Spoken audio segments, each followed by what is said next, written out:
घर घर भक्ति की शक्ति चैनल में आपका स्वागत है। ये है शिव जी और शंखचूड़ की कहानी का दूसरा भाग। शिव के आदेशानुसार गंधर्वराज चित्ररथ शंखचूड़ की राजधानी पहुंचा। उस समय शंखचूड़ अपने सिंहासन पर विराजमान था। चित्ररथ ने उसका अभिवादन करने के पश्चात अपने आने का कारण बताया। दैत्यराज, मैं गंधर्वराज चित्ररथ हूँ और भगवान शिव का एक संदेश लेकर आपके पास आया हूँ। यह सुनकर शंखचूड़ के चेहरे पर आश्चर्य झलक आया। शिव के दूत को सामने पाकर वह सिंहासन से उठकर बोला, मेरा अहोभाग्य है कि भगवान शिव ने मुझे किसी योग्य समझा। आप संदेश सुनाइए। क्या संदेश भेजा है भगवान रुद्र ने? गंधर्वराज बोला, दैत्यराज, भगवान शिव का संदेश है कि तुम देवताओं का राज्य उन्हें वापस लौटा दो और उनकी अधिकार उन्हें दे दो। भगवान शिव ने देवों को अभय होने का वचन दिया है। शंखचूड़ बोला, गंधर्वराज, भगवान शिव से मेरा प्रणाम कहना और उनसे कह देना कि शंखचूड़ के हृदय में आपके लिए बहुत ही ज्यादा श्रद्धा है।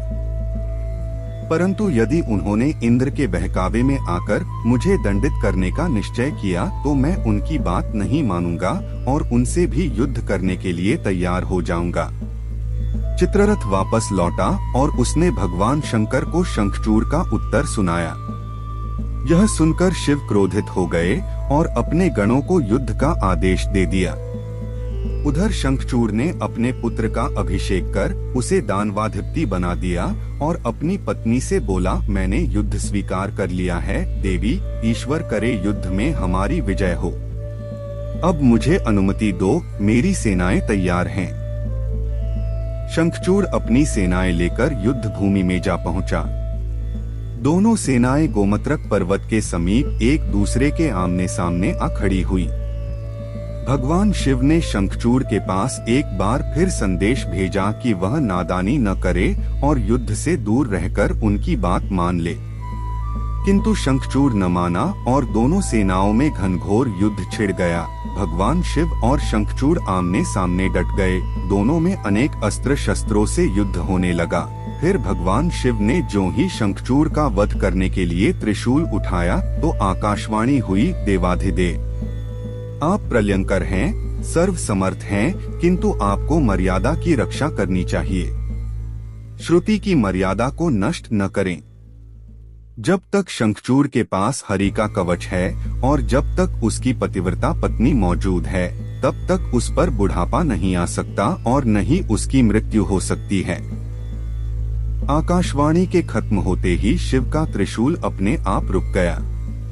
तभी भगवान विष्णु प्रकट हुए। शिव बोले, भगवान, आपने तो मुझे बड़े धर्म संकट में डाल दिया है।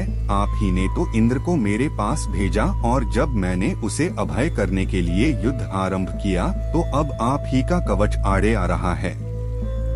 अब आप ही कोई उपाय सोचिए।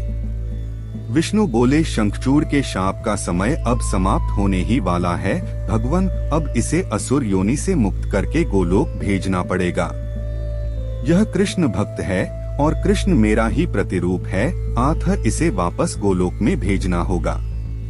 फिर विष्णु ने एक ब्राह्मण का वेश धारण किया और शंखचूड़ के पास पहुंचकर बोले, दानवराज, मैं एक निर्धन ब्राह्मण हूँ, कुछ पाने की आस लिए आपके पास आया हूँ।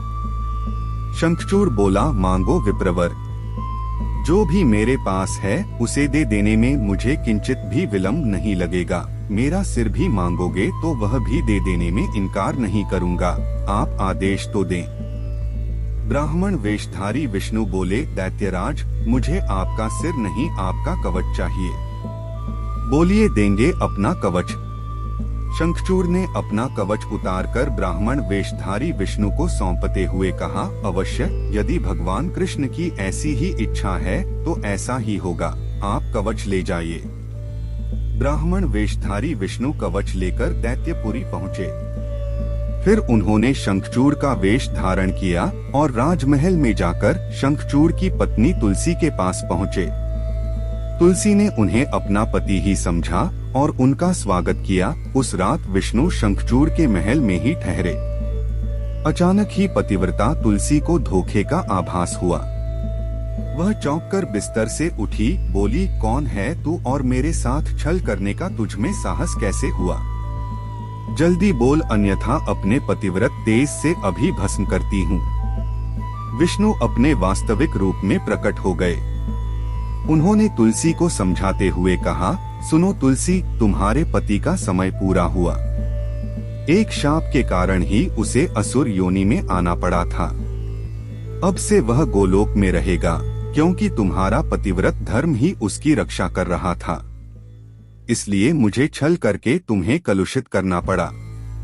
तुलसी रोते हुए बोली, यह आपने अच्छा नहीं किया भगवन, यूं मेरे साथ छल करके मेरा सतीत्व नष्ट किया। मैं शाप देती हूँ कि आज से आपको भी पत्थर बन जाना पड़ेगा। आप में दया ममता नहीं है, आप पत्थर हैं, पत्थर। विष्णु बोले, और मैं तुम्हें वर देता हूँ तुलसी कि मेरे पत्थर बन जाने पर तुम्हें भी मेरे पास ही स्थान मिलेगा। भविष्य में लोग तुलसी और शालग्राम की पूजा करेंगे। तुलसी के बगैर शालग्राम की पूजा अधूरी रहेगी। उसके बाद विष्णु अंतर्धान हो गए और युद्ध भूमि में खड़े शिव को अपनी दिव्य शक्ति से सब कुछ बता दिया। शंखचूड़ और शिव में पुनः युद्ध आरंभ हो गया, किंतु तुलसी के पतिव्रत धर्म नष्ट हो जाने से शंखचूड़ की शक्ति घट गई थी। आठ शिव ने अपना त्रिशूल उसकी ओर फेंका तो वह सीधा शंखचूड़ के हृदय स्थल को वेध गया। वातावरण में हजारों बिजलियां एक साथ क्रौंध गईं। चारों दिशाएं कांप उठीं और देखते ही देखते शंखचूड़ धरती पर जा गिरा। गिरते ही उसके प्राण पखेरु उड़ गए। शाप से मुक्ति मिलते ही श्रीदामा गोलोक जा पहुंचा। उसकी भस्म से एक शंख प्रकट हुआ जो कालांतर में भगवान शिव के हाथों की शोभा बना। देवताओं ने शिव की जय जयकार की और इंद्र को अपना सिंहासन पुनः प्राप्त हो गया। आपको ये कहानी कैसी लगी कमेंट करके जरूर बताएं। ऐसी ही और भी वीडियोस देखने के लिए चैनल को सब्सक्राइब करें, वीडियो को लाइक करें। जय महाकाल।